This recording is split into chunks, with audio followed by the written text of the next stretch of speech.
Brothers and sisters, you are most welcome to another lesson. Leo tunaenda kuangalia lesson number 7 kwa maana mtiririko wa zile tensi zetu. Baada ya kuangalia ile present continuous, leo tunaangalia present perfect tense. Kwa wewe ambaye ulikuwa hujaona tensi za nyuma, hujaona na kanuni ya shao jinsi inavyofanya kazi, basi unaweza ukatufuatilia kwenye channel yetu, ukaenda kupekua, ukaangalia video mbalimbali. Kule zipo katika mtiririko kuanzia lesson number 1 mpaka sasa hivi tumefika lesson number 7, na humo ndani ndio utakutana na kanuni ya shao. Kwa hiyo tuende sasa tukaangalia hii present perfect tense ni kitu gani. Yes, present perfect tense kama unavyoona tumesema ni lesson number 7, japo hapa ni 14, lakini katika mtiririko wa tense zetu ni lesson number 7 kwa maana lesson number 7. Hii present perfect ni nini? Present perfect is a tense that describes the recent actions or events. Huwa inaelezea matendo yaliyofanyika muda mfupi uliopita. Ndio tunaita present perfect tense.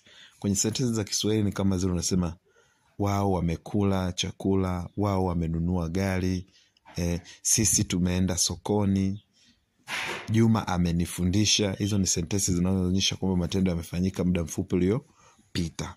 Sasa kanuni ya Kiingereza inakuaje? Unaanza na mhusika kama subject, unakuja H ambaye ni helping verb, unakuja na action ambayo ni ipo katika PP, alafu unamalizia na object. Subject ni zipi? Kama unavyoziona hapa. Helping verb au nisema maneno yanayojulisha wakati ni have na has. Kwa ukiweka have na has, hizo ndio zinaonyesha nime kwenye Kiswahili, kwenye Kiingereza kwamba ni matendo yaliyofanyika muda mfupi uliopita. Natumika neno me.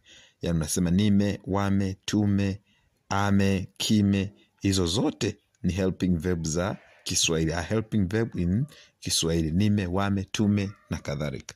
Lakini za Kiingereza ni zipi? Za Kiingereza ni have na has. Za Kiingereza ziko 2, lakini za Kiswahili ziko zaidi ya 2 kama mnavyoziona hapa. Sasa tuangalie kwenye jedwali jinsi ambavyo subject hizi zinakuwa sambamba na nini? Na helping verb.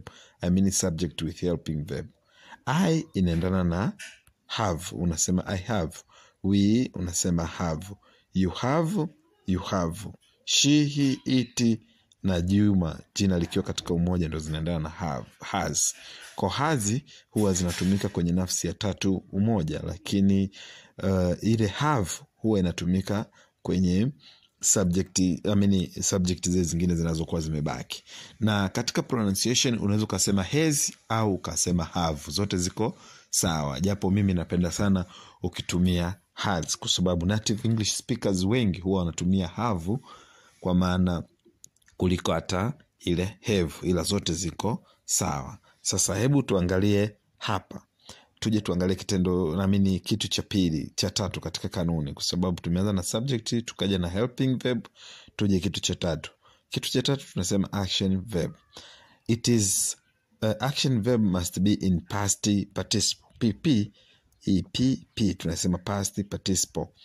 Ndio matendo yanatakiwa katika past participle. Matendo ya Kiingereza yana tabia ya kubadilika kulingana na wakati. Hiyo hali tunaita conjugation, kama ambavyo tuliwahi kuchunguza kidogo kwenye ile wakati tunachunguza ile kanuni ya shao ile, katika tulivyofika kwenye kipengele cha ile action verb. Tuliangalia jinsi ambavyo hiyo conjugation inavyofanya kazi. Kwa hiyo conjugation ni ile hali ya matendo kubadilika kulingana na wakati. Labda nikukumbushe tu, ngoja nirudi nyuma kidogo ili uone jinsi ambavyo hizo action verb zinavyofanya kazi, kama ambavyo nilikueleza ile awali. Tuone jinsi ambavyo hayo matendo yanavyobadilika kulingana na nini?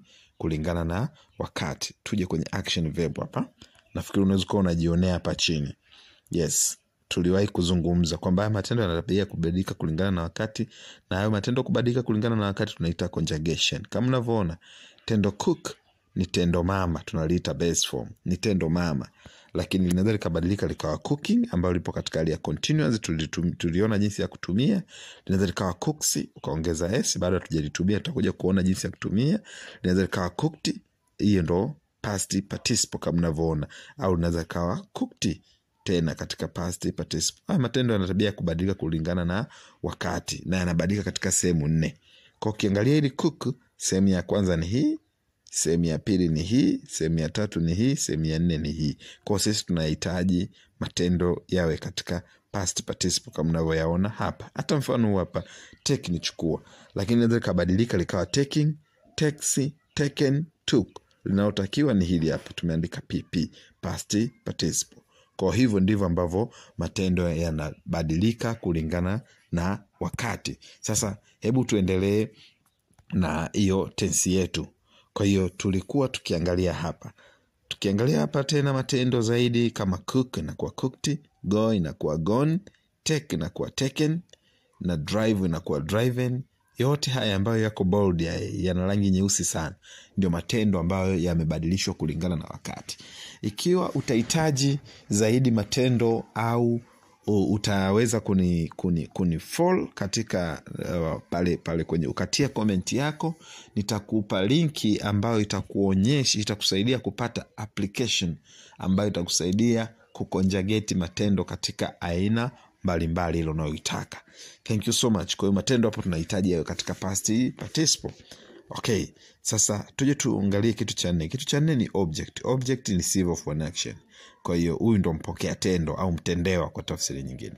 Kwa kwenye kanuni yetu hapa kama kawaida utaanza na subject, utakuja helping verb, utakuja action, utamalizia na object. Alright. Sasa hebu tuangalie sasa mfano wa sentence. Kwa mfano hapa unasema I inaendana na have. Unasema have, alafu eaten imetokana na neno eat, kula. Kwa hiyo katika past participle linakuwa eaten, ugali. Kwa katika tafsiri ya Kiswahili manake mimi, have ni nime. Have ni nime. Eaten, kula ugali. Mimi nimekula ugali. I have eaten ugali. James huwa ni jina moja, linaendana na has. Kama unavyoona hapa Juma, linaendana na has. Kwa unasema James has got money. Got imetokana na neno get, kupata. Kwa hivyo ndivyo ambavyo unavyozitunga hizo sentence. Kama unavyoona kanuni jinsi inavyokusaidia, unaanza na muhusika, unakuja na helping verb ambayo tumeitambulisha ni have ama has, unakuja na tendo ambalo ni past participle, unamalizia na money. Easy, rahisi sana. Kwa unakuwa umemaliza sentences zako kwa namna hiyo hapo. Ukija kwenye positive unaweka neno not baada ya helping verb kama hapo unavyoona have not, have not, have not, has not. Yani we have not washed cars. Manake kutoka sisi tumeosha gari inakuwa sisi hatujaosha gari, kwa sababu hizo ni negative. Kwa negative tunazikanusha kwa namna hiyo hapo. Kwa hiyo tukija kuangalia jinsi ya kutunga question. Question ni kama kawaida, unachukua ile h kwa maana helping verb inarudi mwanzoni. Zile helping verb zinarudi mwanzoni kama unavyoona hapa. Utaanza na helping verb ndio inafuata subject, unakuja na action verb. Maana kwenye hizi sentences zako kwa mfano za positive hizi hapa, hizi ndio utazirudisha mwanzoni. Kwa hiyo hizi unazichukua zinaenda mwanzoni hapa, alafu ndio unakuwa umetengeneza swali. Kwa hiyo inakuwa has James got money. Kwa hivyo ndivyo swali linavyoenda. Kwa hiyo tuangalie sasa mifano zaidi hapa. Kwa mfano unasema have you eaten some food? Jibu linakuwa yes I have eaten, au no I have not eaten it. Kwa hivyo ndivyo tunavyofanya. Kumbuka kujibu, unaweza kujibu kupitia helping verb, kujibu kifupi. Mfano kama hivyo unavyosema tu yes I have au no I have not, unaruhusiwa kujibu kifupi, au no I haven't, unaruhusiwa kujibu kifupi. Thank you so much. Tuje tuangalie katika vifupi contractions, short form. Hii ni long form, upande huku ni short form. Huku kirefu, huku kifupi. I have kifupi chake ni hivi, have. You have kifupi chake ni hivi. Ukija kwenye upande wa negative, have not kifupi chake ni haven't. Has not kifupi chake ni hasn't. Tunazitumiaje? Hizi zinatumika sana kwenye mazungumzo kuliko kwenye kuandika. Kwa mfano nasema I've written notes. I've written notes. Kwa hiyo sio lazima useme I have written notes. Ile have unaibananisha kama ulivyoona hapo. Na mfano mwingine hapo, na mfano mwingine wa negative huu hapa, she hasn't come today, manake hajaja leo. Kwa hivyo ndivyo ambavyo present perfect tense inavyofanya kazi. Thank you so much. If you have any comment or any suggestion, you can put there under, then we can understand each other. Thank you so much. See you next time, guys.